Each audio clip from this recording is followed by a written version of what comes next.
Hey everybody, what's going on? Your host AMF1534 here. Welcome back to Let's Play some more Gran Turismo 2, the real driving simulator. So, what happened last time is we finally got done with all the special events and now we started up the Gran Turismo League and we knocked out the Japan Nationals. So now let's move on to the good old US of A, but I should probably get in a car that's actually going to work for that. So the PT Spider, I do believe, will be one that we can do. So let's give that a whirl. Sorry it took me I didn't do any videos yesterday and it took me a really long time to get up to it today.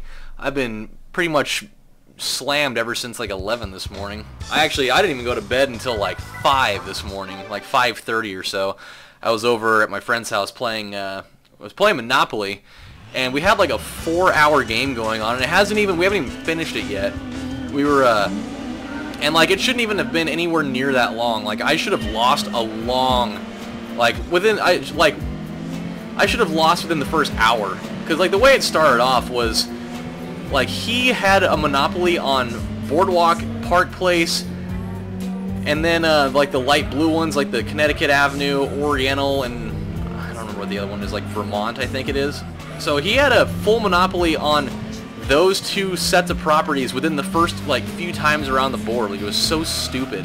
And I had like no properties at all. I think I only had like 3 by the time we went around there. Like every time I landed on Community Chest and Chance, I think a million times. And like the stupid ass electric company was, I think over the course of that game I landed on it like 50 times. Neither one of us owned it. It's never a space that I feel like anybody ever buys. Like I know that if you own both of them, then you can make a little bit of money out of that, but I hate having it. I really do, because whenever I own it, nobody ever lands on it except for me, and it's totally stupid.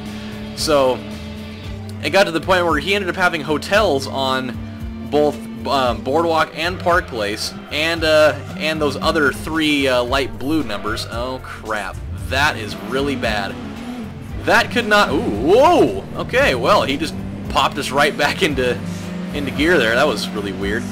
So yeah, it gets to a point where like I don't have enough money. Like if I end up landing on Boardwalk, I'm going to lose. Like I had just landed on Park Place like a couple turns before, and so I came back around there again, and I was in a situation where if I, was going to be in that area and I hit it again, I was going to lose. Like even if I mortgaged all my properties out and all that crap, I was going to lose. I didn't have any monopolies on anything, and so that was that. And it ended up, I landed on free parking, and there was a whole buttload of money in there. And so next thing you know, I finally ended up getting a monopoly on the maroon things, like the St. Charles Place, and I think it's like Virginia Avenue and State. And so I finally had that, but I couldn't really do anything with it yet. I couldn't really put any any houses or anything on it.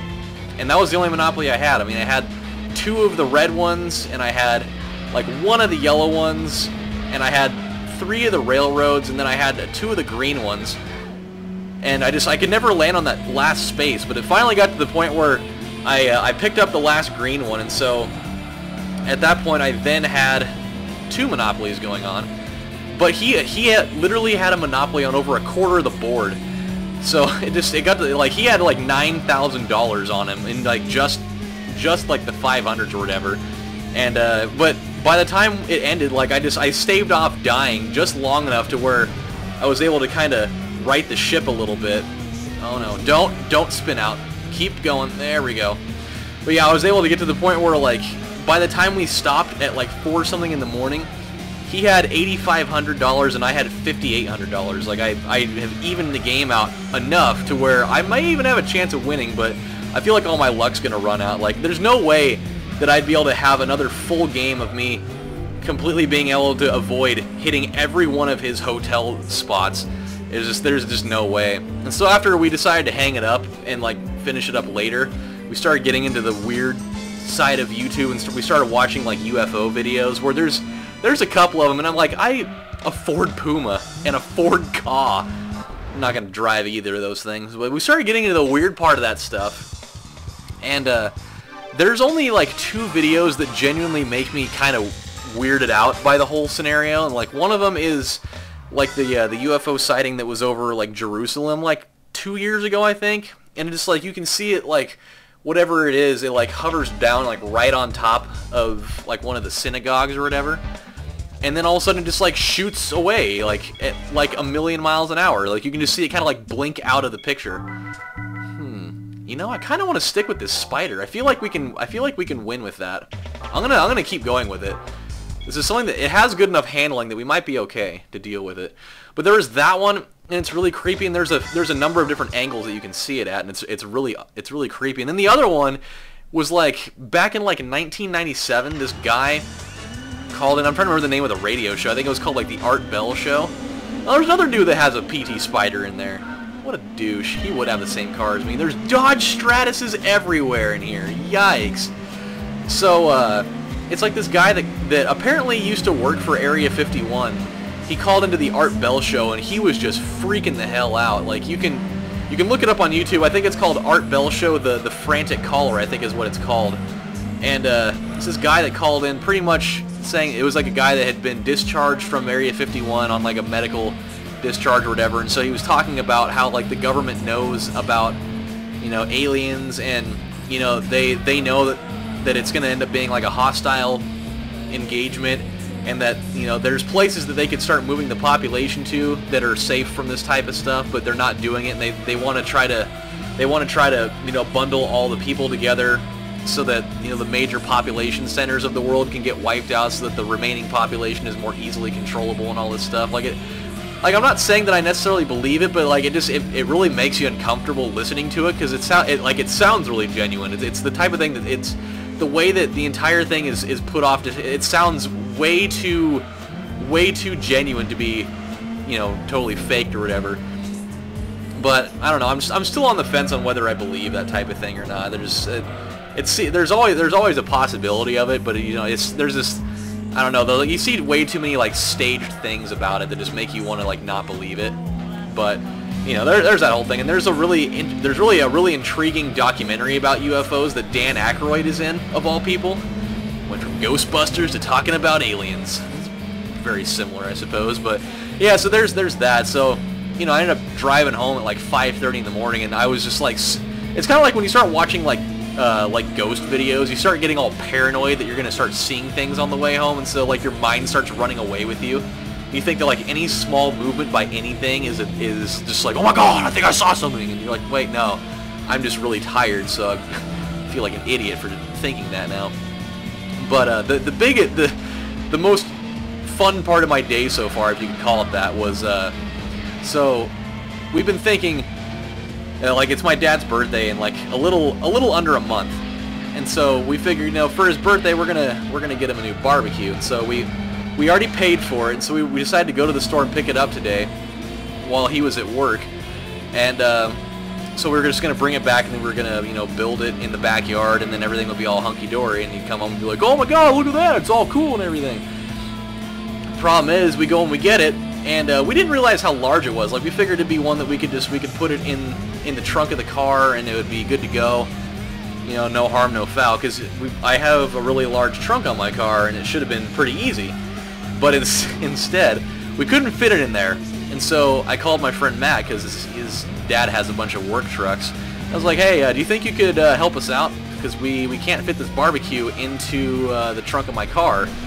And so he's like, well, my dad has the truck today, so we can probably fit it into my car, because my car has a huge trunk and all this stuff. So he like meets up with us, and we won again, by the way. He meets up with us, and we try to get into his car, and we can't get into his car either. So we're like, dude, this sucks. And we tried to get a hold of another person that would have had a truck, couldn't get a hold of them either. And so now we're starting to like freak the hell out. We're like, well, dude, there's nothing we can do. Like, we're totally fucked right now. And so we're like, well, we started brainstorming, and then Matt comes up with this idea. He's like, well, this isn't going to look very good, but, I mean, usually like 2/3 of the box is just styrofoam. So what you could do is open up the box, take out all the parts, and then put them in separately. That would work. And we're like, well, oh god. It's like, well, I mean, we could do that. What was the limit for horsepower, by the way? 394. Oh no, this could be bad. Because that Cobra's got too much. By a long shot, actually. How about... Wasn't there another car in here that we could have done this with? I'm trying to remember. 394. 351, that could work. I think we can actually use this this road car. Actually, I think it's actually the first time we may have... No, I think I've said this before, that it was the first time that we've used this. I'm going to save real quick right here, just in case, because I can hear that weird noise in the background, and sometimes that means that it's not going to cooperate, so... Okay, we can use this car. Sweet deal. And so we literally, in the parking lot of this place, we start opening up the barbecue and taking all the pieces out, and you can just like see people walking by and like looking at us like, what the fuck are these guys doing? Like, the first, you know, and you know everybody's first thought is these guys totally stole this. They totally stole it. They totally stole it. They're getting away with it. And but I mean, obviously we didn't because we paid for it. But the whole thing was just a total mess. We got it all in the car, and then we get it back here. And we couldn't, like, assemble it out in the backyard because there was just, like, too much stuff in the way for us to really be able to deal with that. And so we brought it into my mom's bedroom, and we started assembling it there.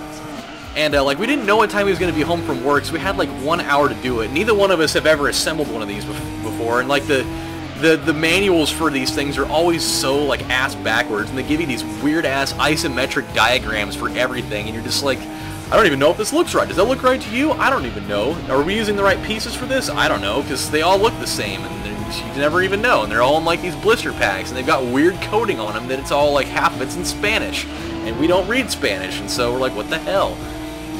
So we start building it. Next thing you know, we realize that we put half the stuff on backwards, so we have to stop and you know, take it off and start over again. And we're freaking out because we don't know what time he's going to be home. We're trying to get it done before then. Yes! He caused the logjam back there! And so, we start building it again, and then, we get to the point where we're almost done with it, and then we find out that my dad's home. We're like, well, don't let him come in here, because that's, like, the first thing he's gonna do. He's gonna come in here... Oh, no, there we go. He's gonna come in here, and then he's gonna see it, but we're not done yet, and then it's gonna be this big pile of crap, and we're gonna be pissed off, because we didn't get it done fast enough. And so, she was able to keep him out of coming in there. And then we get to this one point where there's a couple of screws that just aren't going in. And we realize that we used some of the wrong screws on a different point. We're like, well, fuck that, I'm not going to take them off, so now we're screwed. And we finally got it done, but then we realized, well, damn it, because we assembled it in the bedroom, now we can't get it out of here. And we couldn't wheel it out of the bedroom to go through the rest of the house. And, like, we couldn't get it out the back door to put it in the backyard, so it just ended up being this giant... like cluster hell of things. We're just like, god damn it. So we just decided that we're gonna show it to him, and then we're just gonna have him help us get it out of the house and get it out in the backyard. We figured, you know, we'll just bring him in here and we can show it to him, and then we'll be like, hey, by the way, now that you've got your present, we're gonna have you help us get the hell out of your room so we can do this. But it ended up working out really well, but the entire process took so long. Like, collectively, between going to get it and then, you know, getting it back to the house and putting it together, it took us a collective, like, 5 hours.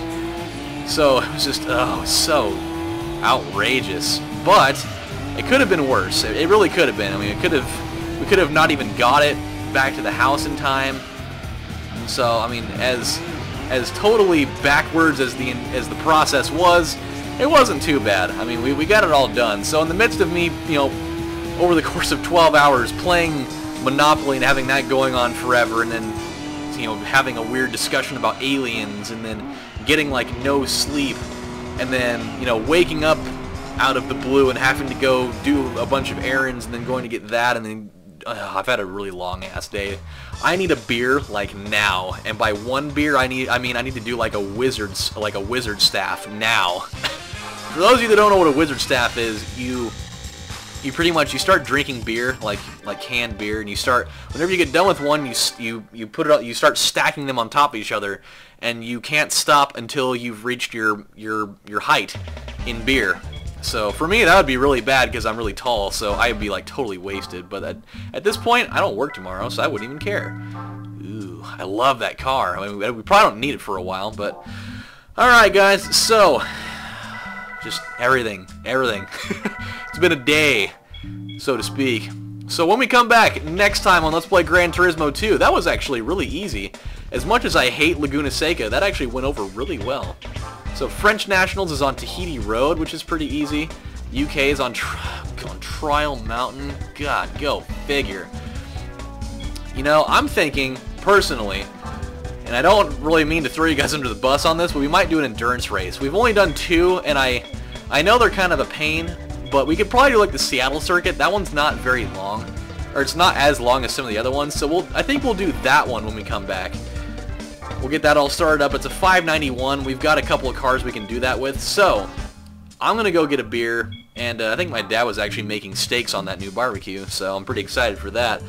So that's what's going on. Figured I'd pop by and tell you guys what's going on. And yeah, so when we come back, we're going to have some fun, but until then, I'm going to go get wasted. So this is your host, AMF1534, saying thank you guys for watching, and I'll see you next time. Bye, guys.